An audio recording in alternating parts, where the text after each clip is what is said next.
Alex Bowman wins, Kyle Busch and Team Penske are eliminated, and a great race will be overlooked because of all the drama that happened afterwards. All that and more coming up next on the recap.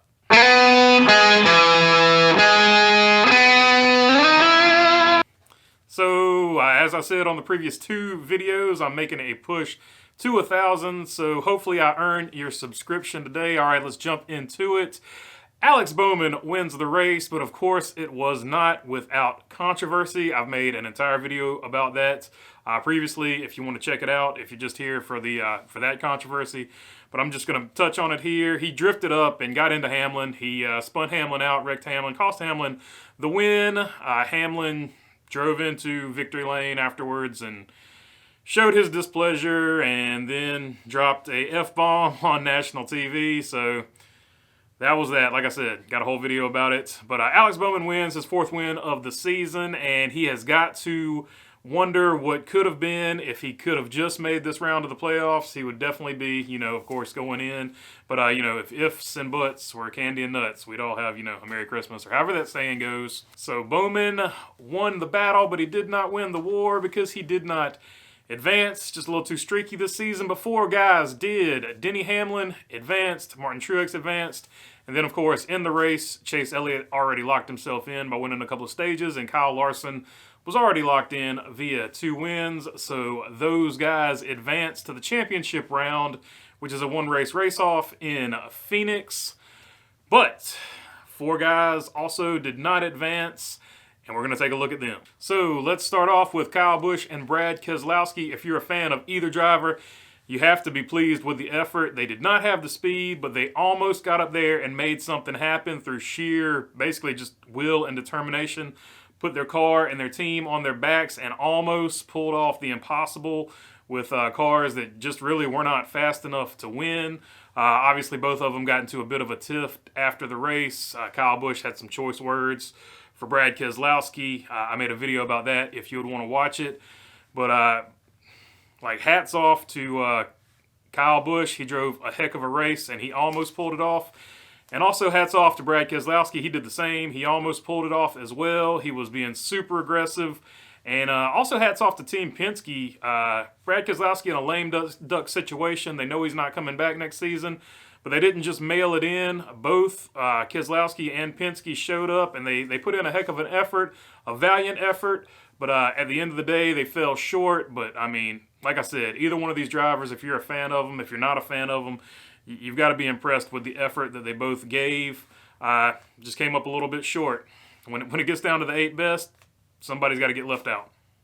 And then let's take a look at Blaney and Jolo. Neither one of them had any type of speed. They just missed the setup, and by missed the setup, Blaney finished 11th, and I don't know where Logano finished. But they didn't have the speed, and finishing 11th just isn't going to get it done in this particular round when you're cutting it down to 4. So, weird. Actually, also, Blaney, a weird moment in the race where he brake-checked Austin Dillon, I guess for retribution from last week.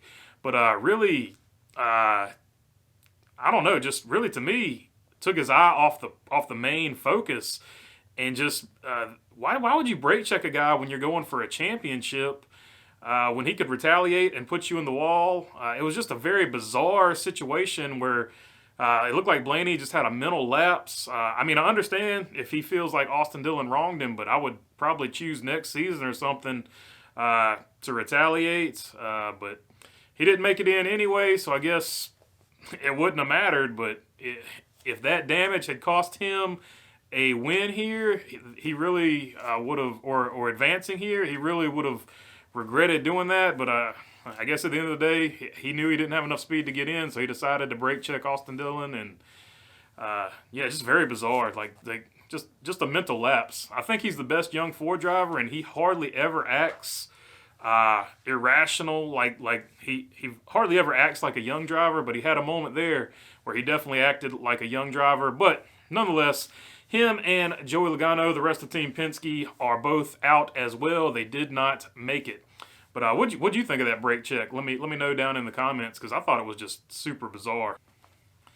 But like I said earlier, 4 will move on and race for the championship. Of course, I think Kyle Larson is going to win it. No surprise there. I do not try to hide my bias about that. I think he's had the best season. But also Chase Elliott, Martin Truex Jr., and Denny Hamlin are in it.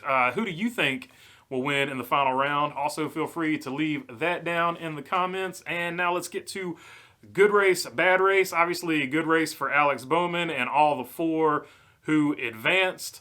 Also, a good race for Eric Jones, who gets an 8th place finish for Richard Petty Motorsports, and William Byron, who finishes 5th for Rick Hendrick Racing.